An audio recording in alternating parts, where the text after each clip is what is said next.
बिस्मिल्लाहिर्रहमानिर्रहीम। अस्सलाम वालेकुम दोस्तों, उम्मीद करता हूँ आप बिल्कुल ठीक ठाक होंगे। दोस्तों आज है 1 जून सन 2021 और दिन है मंगल का। आज की वीडियो में मैं आपके साथ शेयर कर रहा हूँ 4 से 5 मिक्स न्यूज़। तो सबसे जो पहली न्यूज़ है वो है वोडाफोन ने 140 ओमानियों को ट्रेन करने के लिए कहा है, यानी उनको ट्रेनिंग वगैरह देगा काम के लिए। और इसके बाद में उनको जो जितनी देर भी उनके रजिस्ट्रेशन होगी, यानी 6 जून से लेकर आगे वाले जो 15 दिन हैं उनके अंदर जो भी ओमानी अपनी रजिस्ट्रेशन करवा सकेंगे।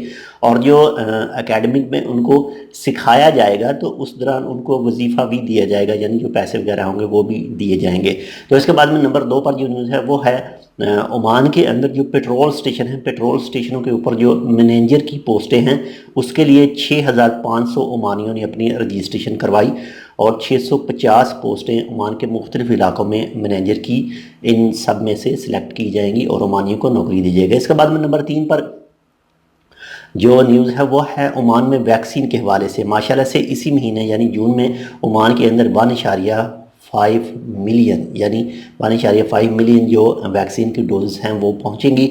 और इसके बाद में जो गवर्नमेंट एम्प्लॉय हैं जिनकी एज 45 प्लस है, यानी 45 और 45 से ऊपर, तो उन तमाम को जो वैक्सीनेशन किया जाएगा। इसके बाद में नंबर 4 पर जो न्यूज़ है वो है एक खारजी डीजल चोरी करते हुए पकड़ा गया और उसको जो भी कानूनी कार्रवाई वगैरह उसके खिलाफ हुई। इसके बाद में नंबर 5 पर जो न्यूज़ है वो है ओमान में मौसम के हवाले से। ओमान के महकमे मौसमियात ने आज एक न्यूज़ शेयर की थी और उसमें कहा था कि हो सकता है जो तफार सूबे में, यानी जो सलाला का इलाका है वहाँ पर जो पहाड़ी इलाके हैं वहाँ पर बारिश के चांस हो सकते हैं। इसके अलावा जो खुले इलाके हैं वहाँ पर डस्ट हो सकती है, यानी जो हवा के अंदर डस्ट हो सकती है। तो बहुत ज़्यादा एहतियात कीजिएगा ताकि आप सेफ रह सकें।